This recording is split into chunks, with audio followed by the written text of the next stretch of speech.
Okay, here we are. This is number five. Number five, right? Number five. Okay. The episode show number five. I was trying to hold up five fingers. Oh, I think the camera smudged a little bit. Five fingers.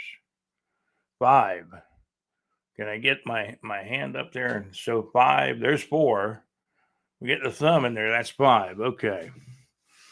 Okay, you guys, thank you for tuning in. On the heading of this podcast, we said, well, the Jaguars are hiring offensive coordinator Udinski. Got him from Minnesota. He's an up and coming guy, a rising star as far as offensive coaches. And now, for the first time ever, he's going to get a shot at being an offensive coordinator under Liam Cohen. There's a lot of great things being said about this guy. Maybe he's a prodigy, so to speak, but he's 29. He's an adult.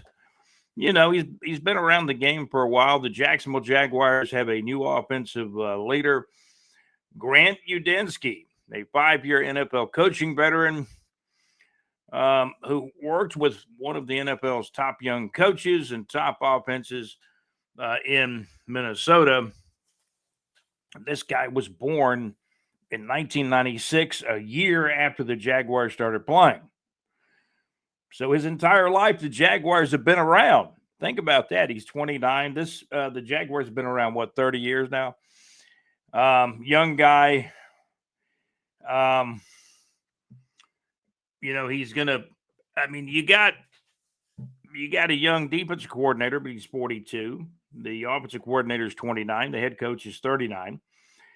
Shad Khan owns his team. The major players, obviously, are Shad Khan, even his son Tony Khan. Tony Baselli, the new executive vice president of football operations, one Tony Baselli. Mark Brunell, by the way, is still in Detroit. Last I checked, he was still in Detroit as a quarterback coach, even though his offensive coordinator, Ben Johnson, has moved on to be the head coach in Chicago. Where does Mark Brunell end up? Does he stay right in Detroit?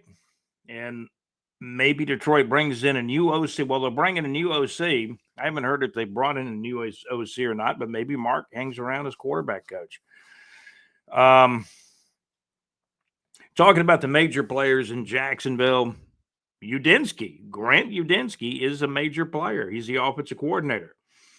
You've got Campanelli. Is that his name, Campanelli? We talked about him on an earlier podcast. Anthony Campanelli, that's the guy's name, right? So again, the Jaguars hire Vikings assistant quarterback coach.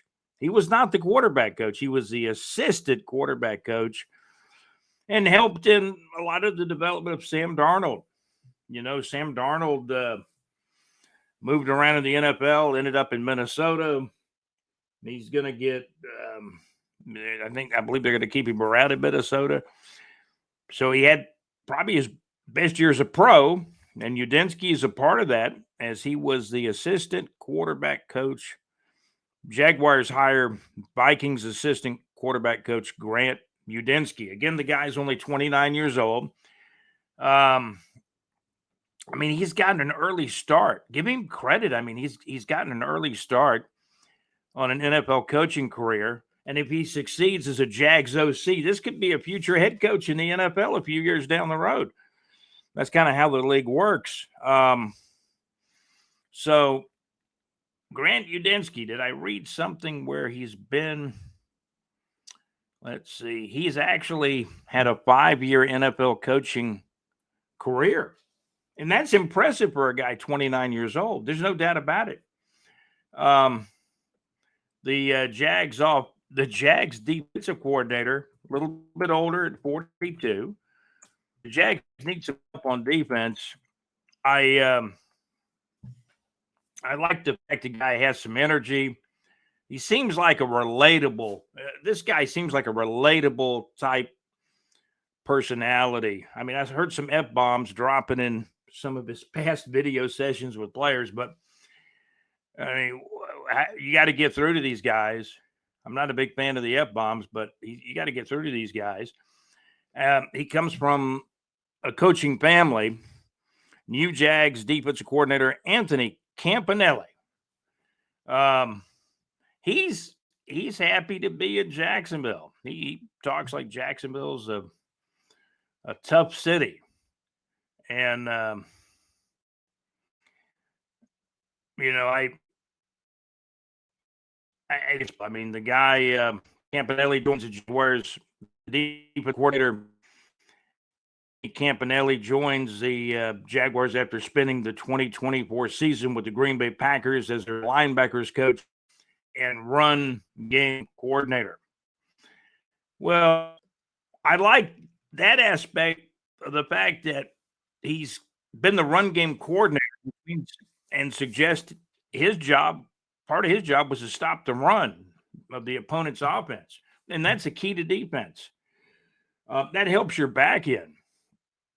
The Jaguars have a lot of young players on their back end and some guys that I think have exceeded expectations. Brown.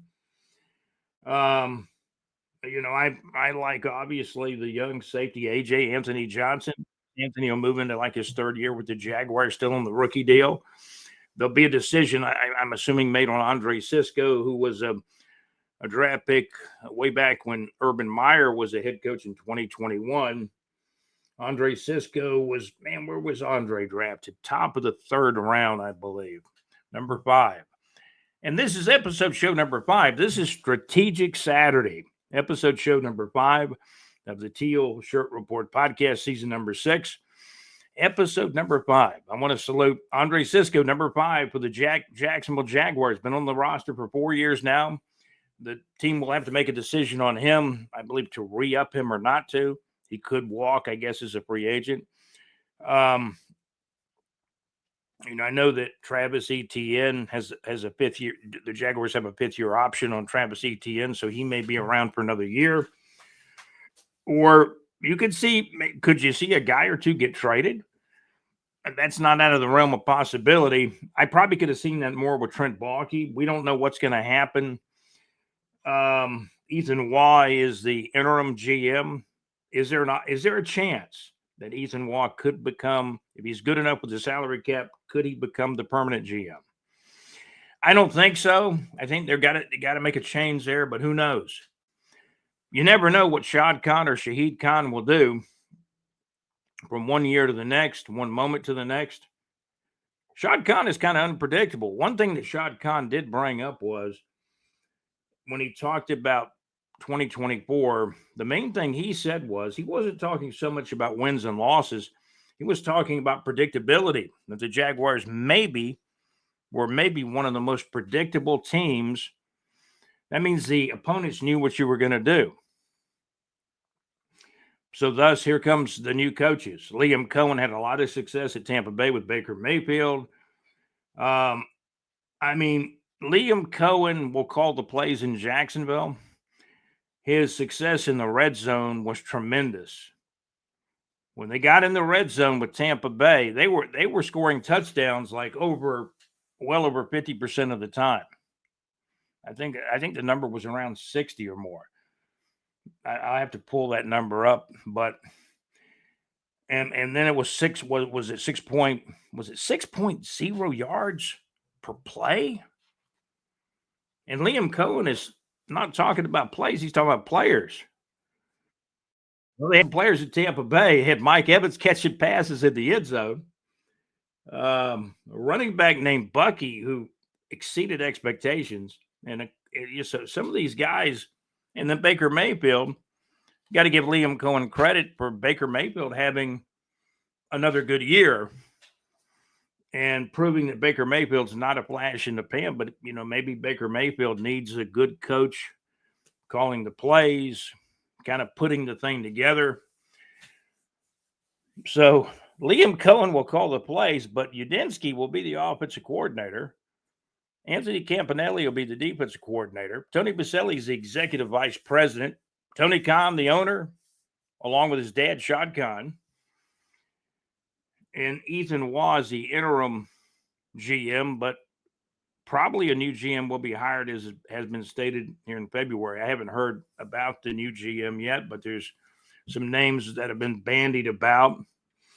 So we'll see what happens. It's going to be a guy from a tree, whether it's from, a guy that's worked for the successful GM, not a successful GM, but a guy that's worked for a successful GM in most cases.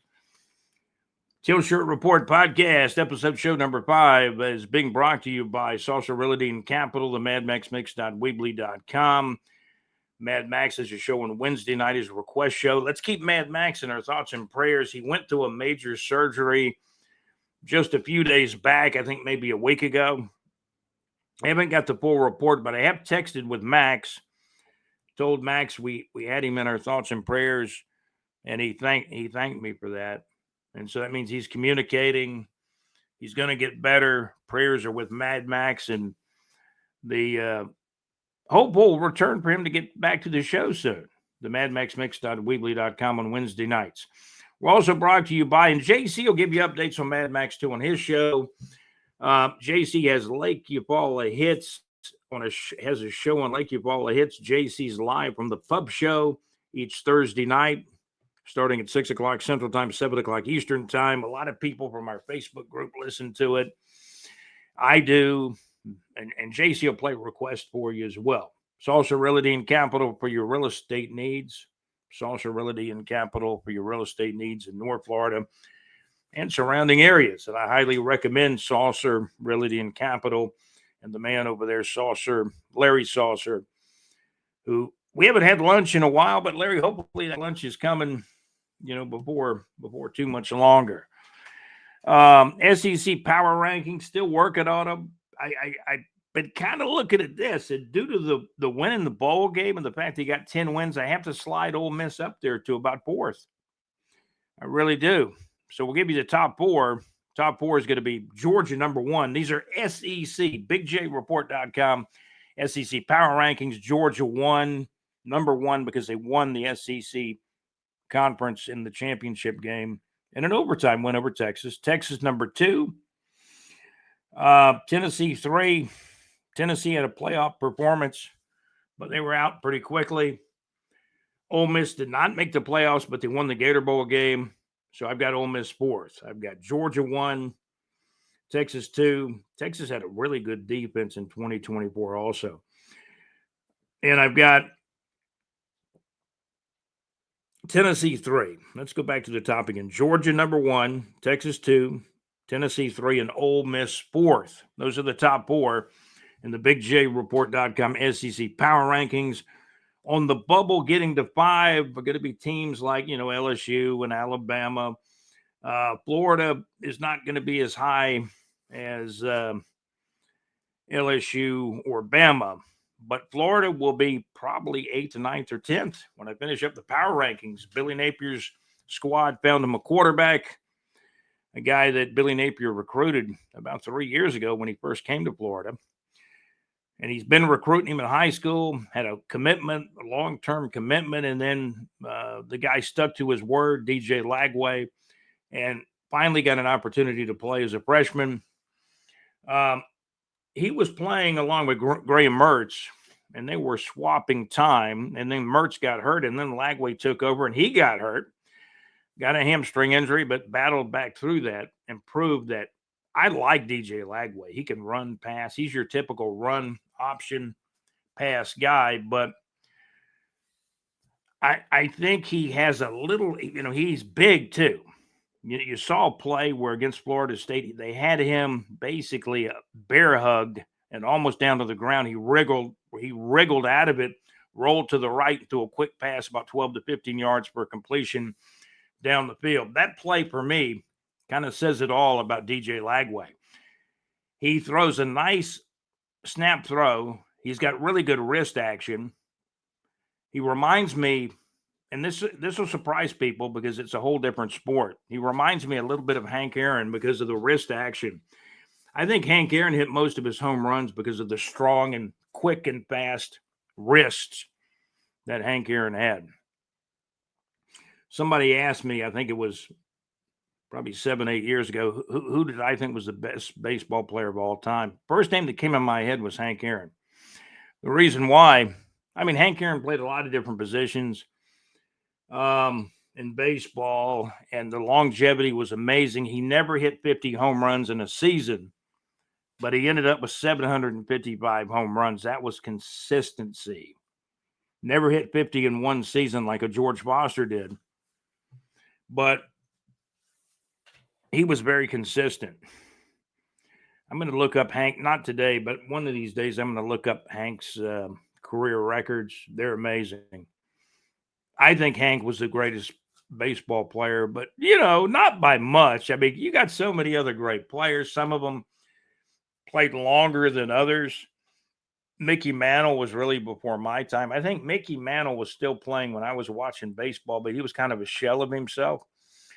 When I was 7, 8 years old, Mickey, I think, might have still been playing a little bit with the Yankees, but he was almost finished. I never saw Yogi Berra play when I was a kid. He was already done playing. I think the best catcher of all time in baseball was Johnny Bench. Number 2 might have been Pudge Rodriguez. Maybe number 3 was Yogi Berra. There's an underrated guy that played catcher for Pittsburgh in the 70s. Manny Sanguillen was very, very good. And then I liked a lot of the Braves catchers because I was a Braves fan. Biff Pocoroba. And sadly, Biff passed away here a few years ago, as I understand it. So those are some of the catchers I like and the ones that I think are very, very talented. I'm missing some guys, obviously, but I think when I think about great catchers, I think about Johnny Bench 1, probably Pudge Rodriguez 2, even though I never saw him. And that's probably was a little lower. I got Yogi Berra 3 because I've heard so much about Yogi Berra, and he had great stats for, a number of years with the Yankees. And as kind of a wild card, I've got Manny Sanguillen at number 4, played on some really, really good Pittsburgh Pirate teams, even though I was never a Pirates fan. And I'm missing somebody as far as the catcher goes. We'll have to bring this up on a future podcast. This is a strategic Saturday. Jaguars hire Grant Udinski. I'm getting used to saying his name. So the major players on this Jags coaching staff, number 1, Liam Cohen, the head coach. You got Anthony Campanelli, the defensive coordinator, and Grant Udinski, the 29-year-old offensive coordinator. He has been a coach in the NFL for 5 years. But he was the assistant quarterback coach in Minnesota, which kind of tells me that this is one heck of a promotion and opportunity for Grant Udinski to be the offensive coordinator for the Jacksonville Jaguars. The draft coming up. Oh, and before I even talk about that, I meant to really kind of lead off with this, but let's talk about Fred Taylor. Obviously, Fred Taylor, the fan base, everybody that loves the Jaguars are hugely disappointed over Fred Taylor being not voted into the Pro Football Hall of Fame. I think it's a travesty. 4 guys got in. I don't know if Sterling Sharp played enough. He was a great football player for a short period of time, and I think he played 6 or 7 years. But and his brother Shannon Sharp, the tight end with Denver, and then he went on to Baltimore, I believe is how his career went. He was a very good tight end. His brother Sterling Sharp, probably more talented as a football player. Now, I could be wrong. I mean, look, it's a blessing to get into the Pro Football Hall of Fame, and congratulations to Sterling Sharp, but I don't think he should have got in over Fred. I just put it to you bluntly. And again, Tony Boselli is in the Pro Football Hall of Fame as the first Jacksonville Jaguars player ever to get in the Pro Football Hall of Fame, and Tony got in a couple of years ago. Tony should have got in a couple of years earlier than he did. Fred Taylor should have got in this year. Maybe Fred gets in next year, the year after. But now I'm hearing from a lot of people now there's going to be more running backs that are coming into the pool to make the Pro Football Hall of Fame, and it may be difficult for Taylor to get in. He's got great stats, great numbers. I've been in arguments with people over Fred Taylor. Should he get in or should he not? I'm saying Fred Taylor deserves to be in. I remember, I think the first game Fred Taylor ever played in Jacksonville, he takes a handoff, and it was an electric run of 90 yards. And that kind of typified his career. An electric running back. He also won a national championship at the University of Florida when he played with Danny Werfel. Fred got the yardage when he needed it. Got the touchdowns when you wanted them.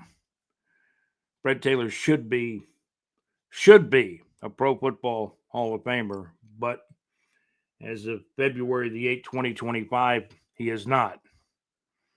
He's on the outside looking in, but he was a finalist for the 2025 class. Tony Baselli's in. He's been in for 2-3 years now. Tony deserved it. Tony should have got in again 2 years earlier than he did. So the major players for the Jaguars, offensive coordinator Grant Udinski, young guy, been a coach in the NFL for 5 years, but quite an upgrade. You talk about getting promoted. He was a Vikings assistant quarterback coach. Now he's the Jacksonville Jaguars offensive coordinator. He's 29 years old, and he's well thought of as an up-and-coming talent in the pool of coaches, particularly offensive coaches. And the Jaguars want to improve their offense, and this guy's got one heck of an opportunity.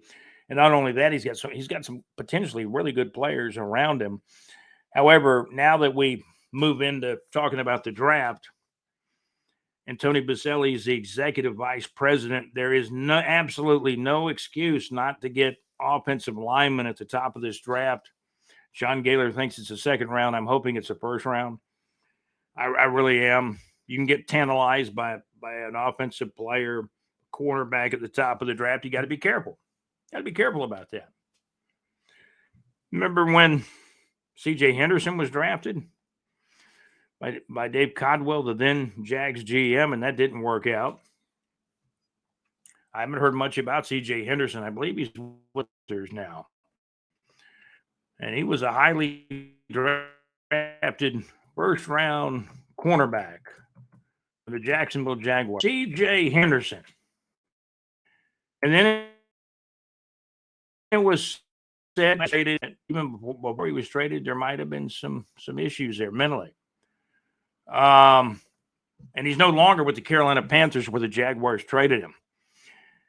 And waiting in the weeds, you've always got a team called the Pittsburgh Steelers who seem to draft really, really well. Their coach a little unorthodox in Tomlin, but he's been successful and he's been there for years and years. Christopher C.J. Henderson Jr. is an American professional football cornerback for the Pittsburgh Steelers of the National Football League. Played his college ball at the University of Florida, as you know.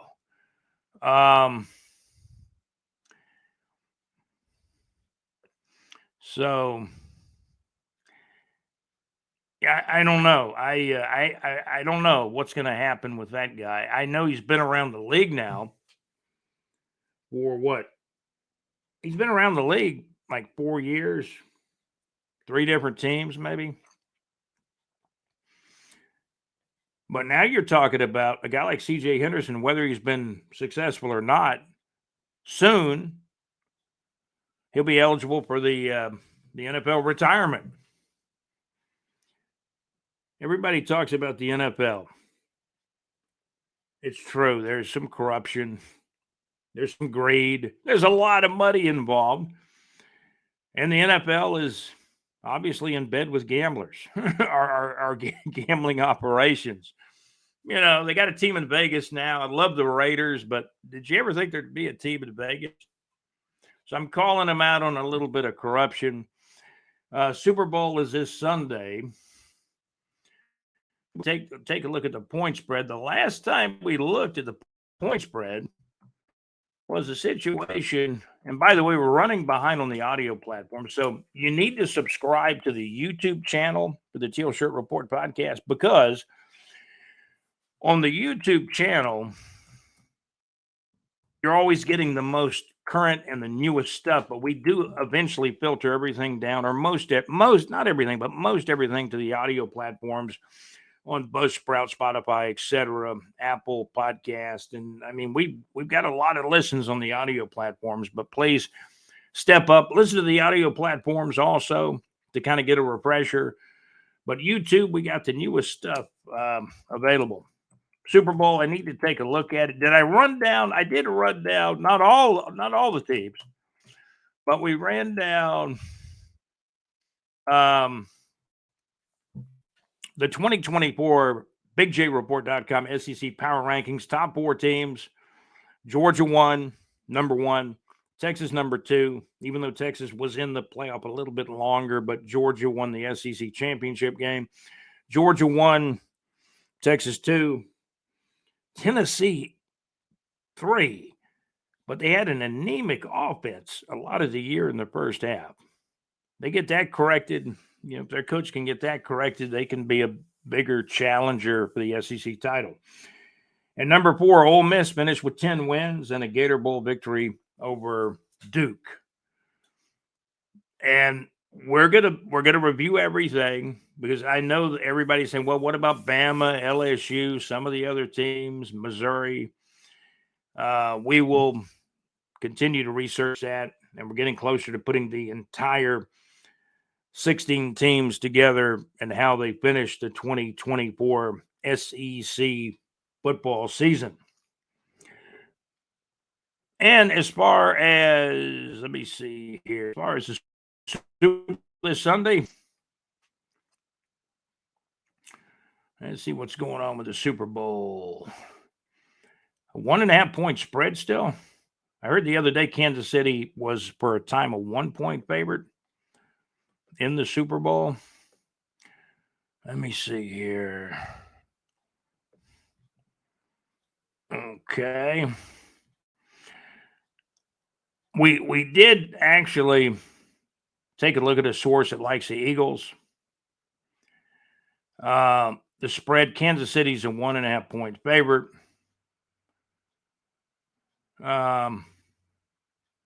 You know, the public likes the over 49 points, but then a good source says play the under. Man, Super Bowl 59, can you believe it? Super Bowl 59, Chiefs versus the Eagles. Our source thinks the Eagles will win the bowl. Obviously, if the Chiefs are 1.5 point favorite, they'll win the odds on the Super Bowl. And let me take a look at this over here. Super Bowl 59.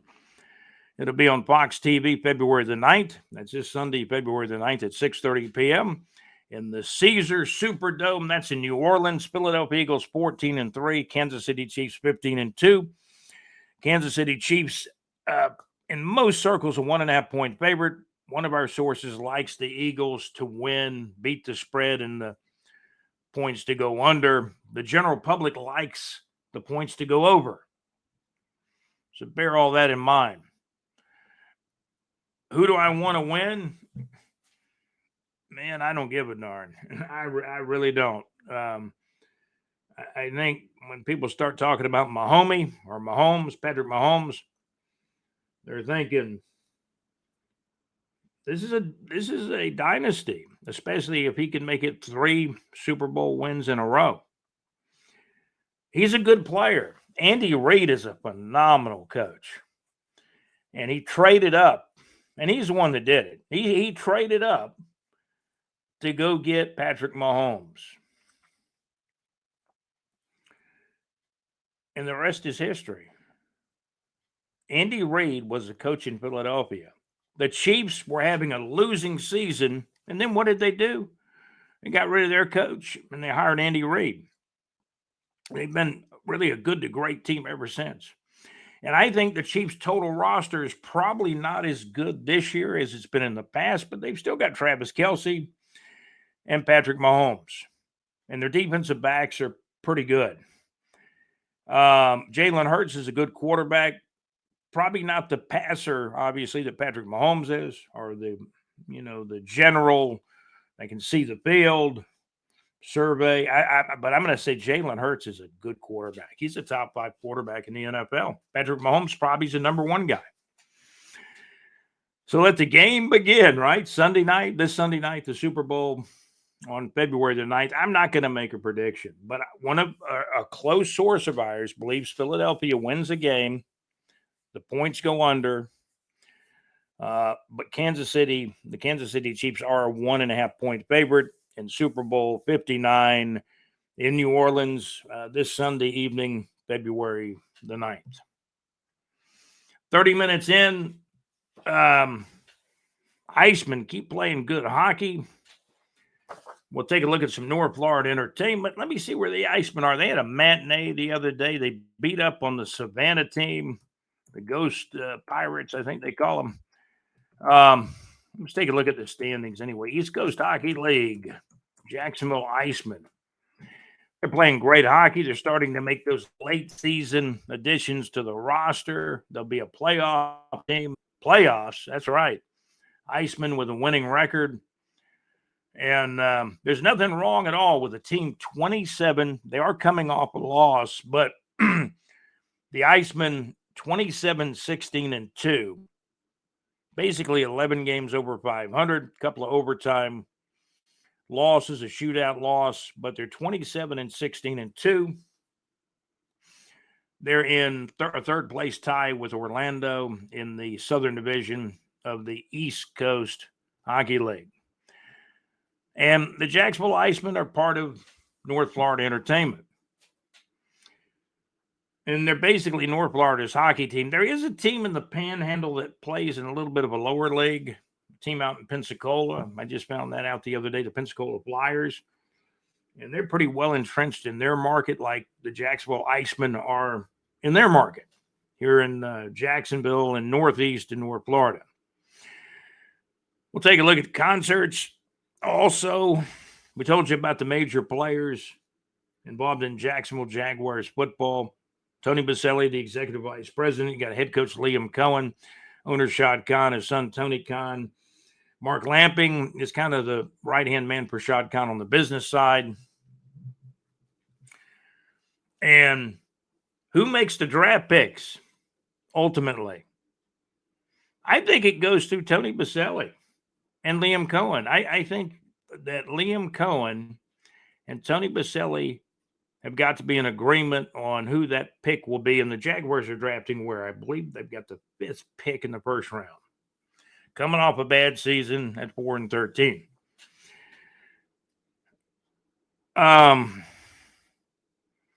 You got to be smart. If there's a guy sitting there at 5 you didn't think it'd be there, but could change your franchise offensively, you may have to go that route. But I would prefer an offensive lineman. Our executive producer likes the left tackle, Will Campbell from LSU. John Gaylor even said, yeah, he's been talked about as a top 10 pick. Would love to have a guy like that. And then you need to get an offensive guard in the next round or the round after that. And the Jags are going to need a cornerback and a defensive tackle. If they don't re-sign Andre Cisco, they'll have to draft somewhere in the draft, probably another safety, even though it's time for a guy like A.J. Antonio Johnson to step up, because he was kind of a steal in the 5th round a couple of years ago by Trent Baalke and the Jacksonville Jaguars. Everything that Trent did was not bad. Let me go on record to say that. I know he pours a good drink on the yacht, and we say that tongue in cheek. But I don't know if he's pouring drinks on the yacht or not now. I don't know what Trent's doing. He'll retire. But he did some, Trent did some decent things. I mean, I think Antonio Johnson, the 5th round pick a couple of years ago, was a great steal. I think Trent was better. He was more lucky than good with the pick of Brian Thomas Jr. at 23. I cannot believe he traded back, but the Jags do have a slew of draft picks that Trent has left. They got a lot of picks in the 2025 draft, which is nice. But Trent was so lucky that Brian Thomas Jr., even after the Jaguars traded back from 18 to 23, he was so lucky Brian Thomas Jr. was there. And I'll tell you another thing. JC, my executive producer, JC, our executive producer of the Teal Shirt Report podcast, he told me, he said, the Jags probably got lucky there. They got a guy that was better than some of the wide receivers drafted before Brian Thomas Jr. I think we've all seen the game day speed of Brian Thomas Jr., the separation, the ability to catch the ball, the agility, and the athleticism. He played wide receiver at LSU. There's been a lot of really good NFL wide receivers that have come out of LSU. Now there's an offensive tackle. JC likes a coffee boy. He likes brother Will Campbell out of LSU. And JC's mentioned other offensive linemen in the past to me that the Jags could have had, and they ended up on other teams. That's all I'm saying in that regard. I think that would be a great pick, even at 5. If you like a guy, get him. He's going to help your team and keep your quarterback healthy. The quarterback's got to be healthy. He's been hurt the last 2 years.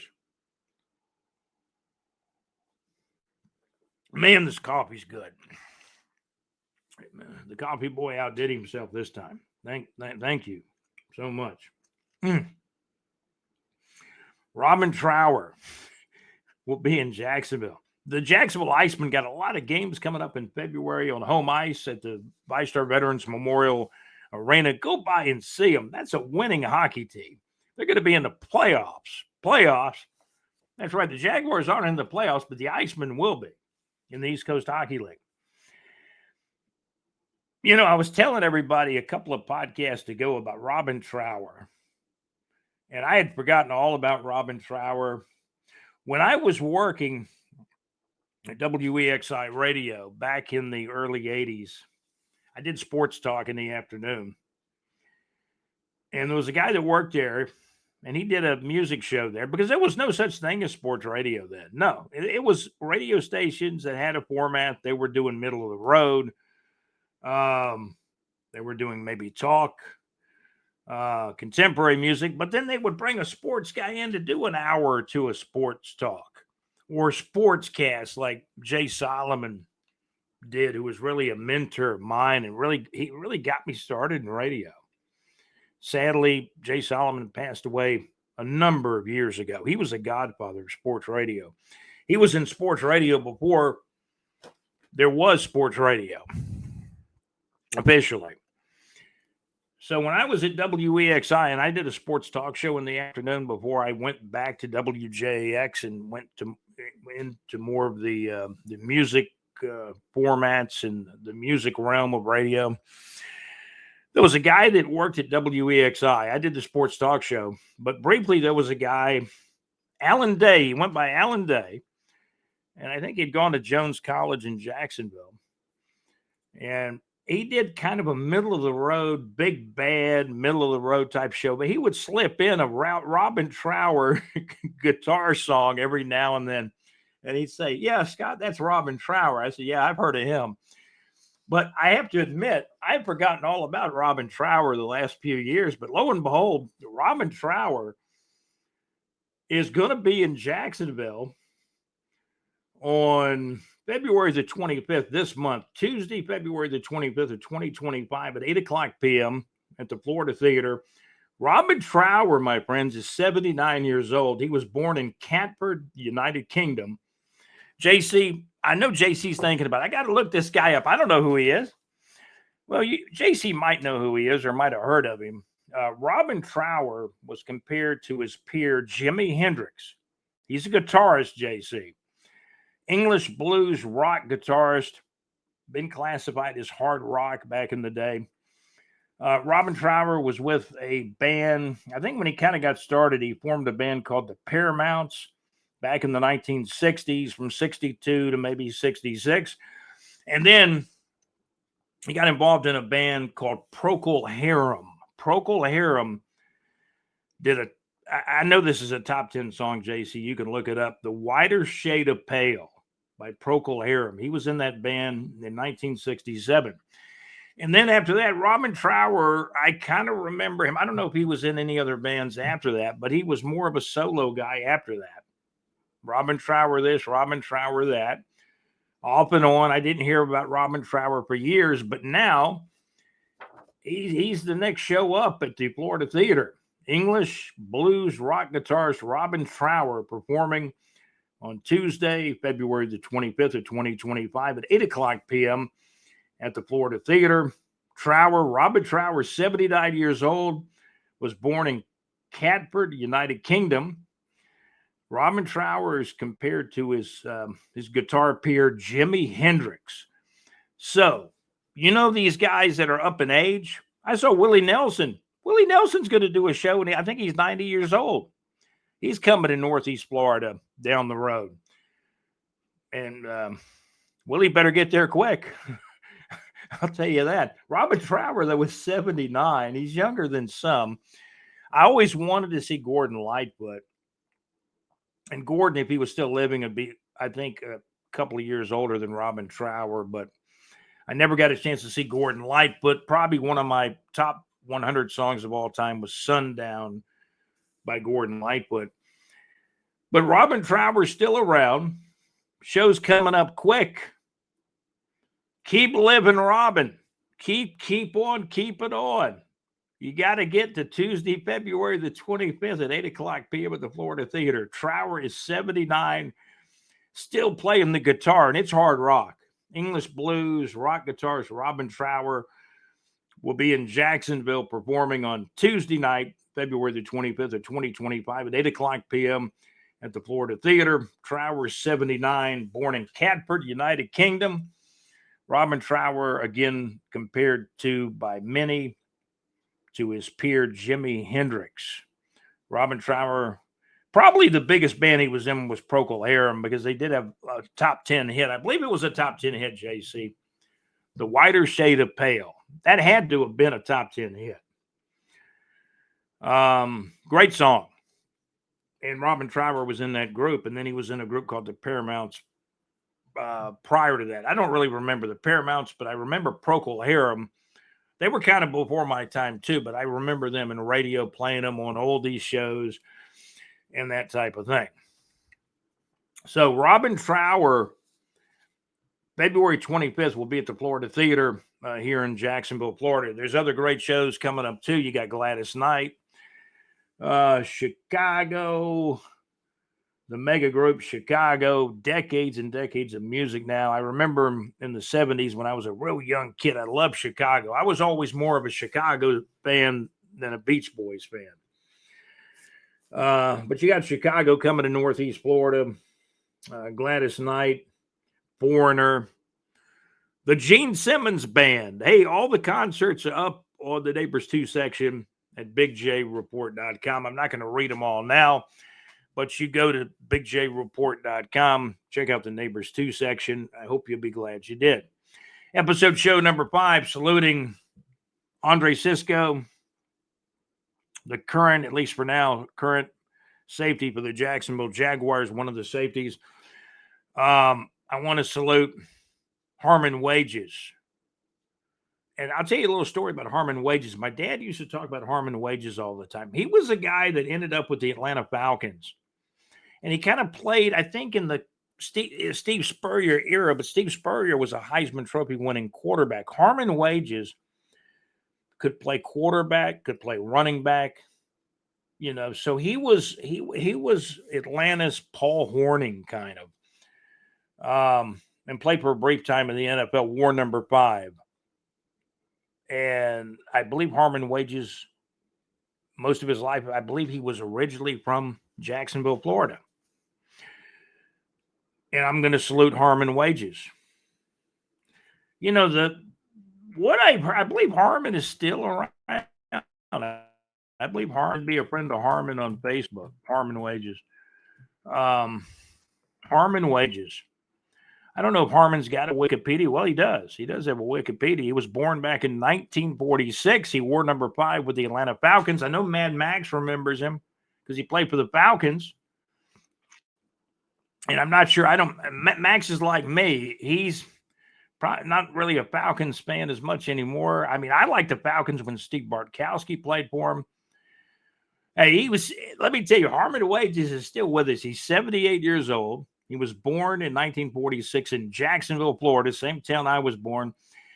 Went to Jacksonville, Florida, Lee High School, the same high school my dad went to. And Harmon Wages in 1968 was undrafted. He was not drafted.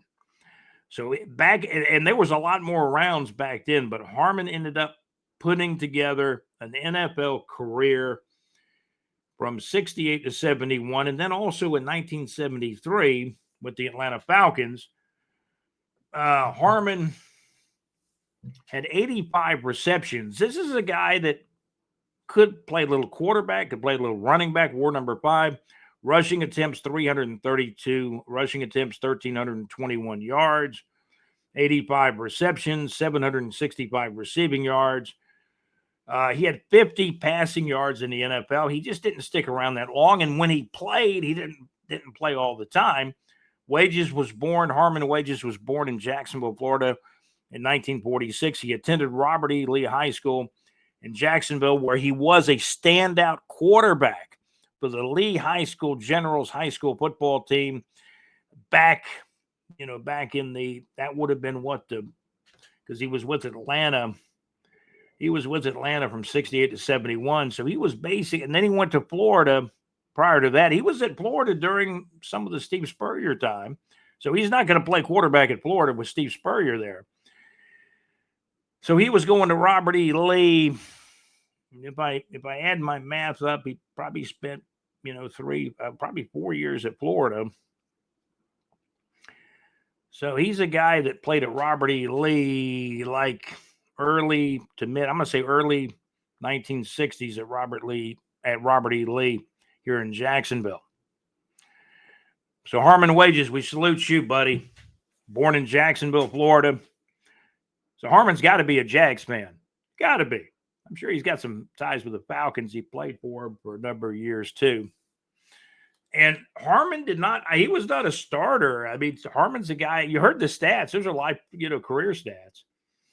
But he did a lot of different things. He caught the ball. He ran the ball. He threw some occasional passes. He was a quarterback in high school. I think he was probably Florida's backup quarterback or one of their backup quarterbacks when Steve Spurrier was there. And he was a running back. He could catch passes. He was a versatile kind of utility type player. I can't forget with number 5, I can't forget brother Blake Bortles. Brother Bortles. I met Brother Bortles on a number of occasions at training camp, and I rooted for him harder than almost anybody. I'd be at games, and I'd hear people calling Bortles an idiot. And the way people talked about Bortles got me laughing sometimes. But let me tell you what, this guy, and he bought property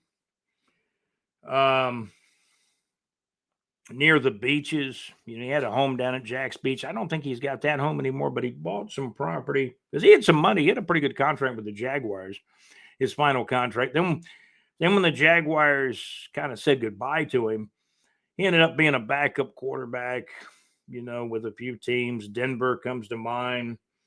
And these were all brief stints. Denver, Green Bay.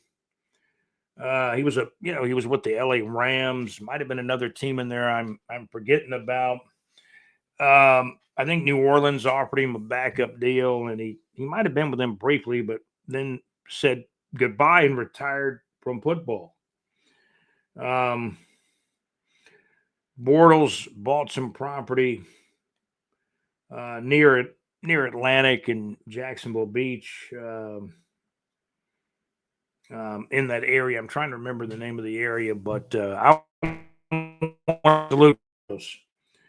Number 5, the Intercoastal. That's a coastal area. Brother Bortles, number 5, God bless him, 2-1 in the playoffs. Brother Bortles was 2-1 in the playoffs. He brought the Jags back. I'm going to tell you, the Jags scored in that win at Pittsburgh in the playoffs. They scored some points, and they outscored Pittsburgh. Brother Blake Bortles, Brother Bortles, we salute you. 2-1 in the playoffs. Liam Cohen, your goal's got to be to make at least 2 playoff appearances in the next 4 years. And the Jags got to go to the Super Bowl during your tenure. Shad is patient. Liam Cohen is going to be the head coach here, I would say, for at least 4 years or longer. As Tony Baselli says, they found their guy within 30 minutes of the second interview. I think he said within 5 minutes of the interview, they knew that was their guy. That's Tony Baselli signing off on Liam Cohen. It's a relationship, Cohen and Tony Baselli. And Shad Khan is there. And will there be a new GM hired in February? Ethan Waz, the interim, you know how that goes. He's a smart guy, and John Gaylor told me that. So we're going to wrap things up here. Episode show number 5 of the TEAL Shirt Report podcast. I almost said Procol Harum will be coming to town. No, it'll be Robin Trower, English blues rock guitarist Robin Trower, performing on Tuesday night, February the 25th of 2025 at 8 o'clock p.m. at the Florida Theater, one of my favorite places to watch a concert. Florida Theater on East Forsyth Street in downtown Jacksonville, Florida. 51 minutes in, JC. I want to thank our executive producer, JC, makes all this possible with all his insight. John Gaylor, you're up there with JC too. JC wanted me to make it clear. He is the executive. He's not the executive vice president like Tony Baselli is, but he is the executive producer, our executive producer of the podcast. Alex Nunnery is one of our producers, and again, contributor correspondent John Gaylor. Thank you so much, John. John won the Teal Shirt Report Podcast Fantasy Football League, and it's going to get bigger and better. I think the cash prize will be bigger next year, JC, as you've told me. Everybody's got to get their money in before the year starts. We're talking about pennies and nickels and dimes here. And by the way, John Gaylor and I had a little side wager, and John took me. He beat me. What killed me in the fantasy football championship game was, JC, your Buffalo quarterback had a down week when I was in the championship game. Talking about Josh Allen, the quarterback Josh Allen for Buffalo had a down week, and the Cardinals defense did not play as well as they should have. Those are the two things that hurt me in the championship game of the Teal Shirt Report Fantasy Football League. And Mr. John Gaylor, by now, I know I was a little bit behind because I've been so busy, but John Gaylor, you should have your prize from me as far as our little wager went. Episode show number 5 of the Teal Shirt Report podcast, saluting Andre Cisco, Harmon Wages, and a guy that's through the years is going to be bigger and bigger, Brother Blake Bortles, who wore number 5 for the Jacksonville Jaguars. Fred Taylor should have gotten in. No, JC, I'm not letting him go. Fred Taylor should have got into the Pro Football Hall of Fame.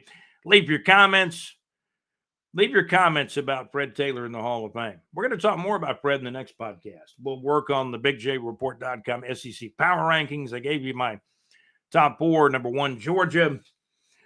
Number 2, Texas. Tennessee, 3rd. Ole Miss gets 4th by winning the Gator Bowl and getting that 10th win of the year. And we'll put together the rest of them for the next time around. This has been the Teal Shirt Report podcast. I'm your host, Scott. Thanks to the sponsors, Saucer Realty and Capital, the MadMaxMix.weebly.com. Mad Max, you're in our thoughts and prayers. Max went through a surgery a few days ago, still recovering. Prayers to Mad Max. We're also brought to you by Lakeview Fall of Hits. JC's got a fabulous show. JC on Thursday nights does Live from the Pub with JC at LakeviewFallofHits.com. Great internet radio where you can get your request in on JC's show Live from the Pub at Lakeview Fall of Hits on Thursday nights. There's links to these shows on our website at BigJReport.com. I'm your host for the Teal Shirt Report podcast. My name is Scott, and I am out. You guys Have a great day. Thank you for listening. And thank you very much for watching the Teal Shirt Report podcast.